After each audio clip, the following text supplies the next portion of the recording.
American syntax. The teacher, straight back, faced me off her eyes.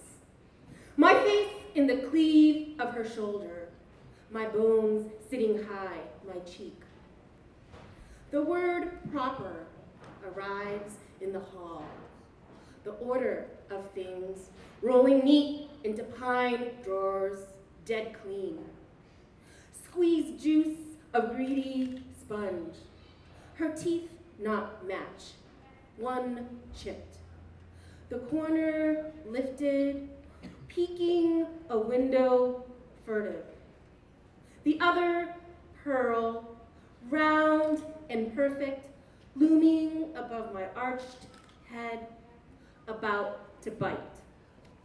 The way that I use syntax in my work, I think it is a direct relation from my childhood and my parents being immigrants to the United States, really feeding me their documents and their writing and being very self-conscious about their proper use of English and grammar and asking me to look over their writing. So I think back then I was just like really annoyed. I don't, and I'd be like, oh, fine, you know, and I would never want to do it. And actually, I feel bad about this. So sorry, Mom, if you're watching this, but you know, like I have a little brother and just the two of us, and we'd be like, oh, I'll make him do it. But now, as a writer, I realize how much I'm influenced by that action and how beautiful that language was, and how that's really influenced my voice in the way that I put even sentences together on just that level. And I think I realized, I think especially with this latest project, that I have part of me developing a very distinctive voice and style as a writer is me trying to approximate that.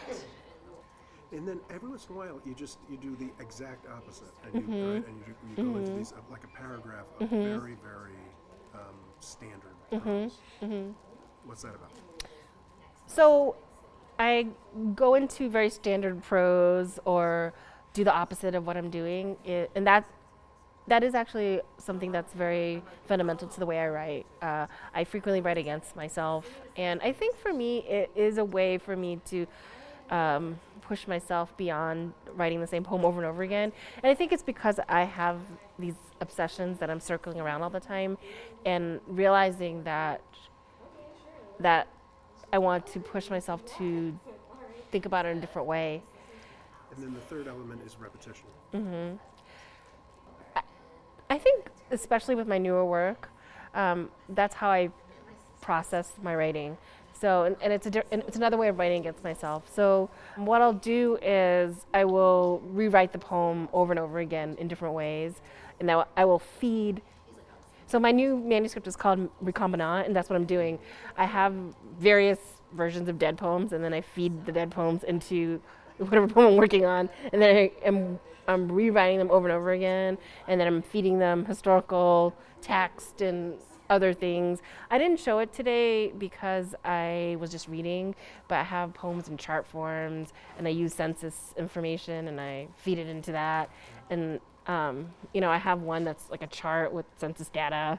So I think for me, it's a way that I can push myself and approach the writing a different way.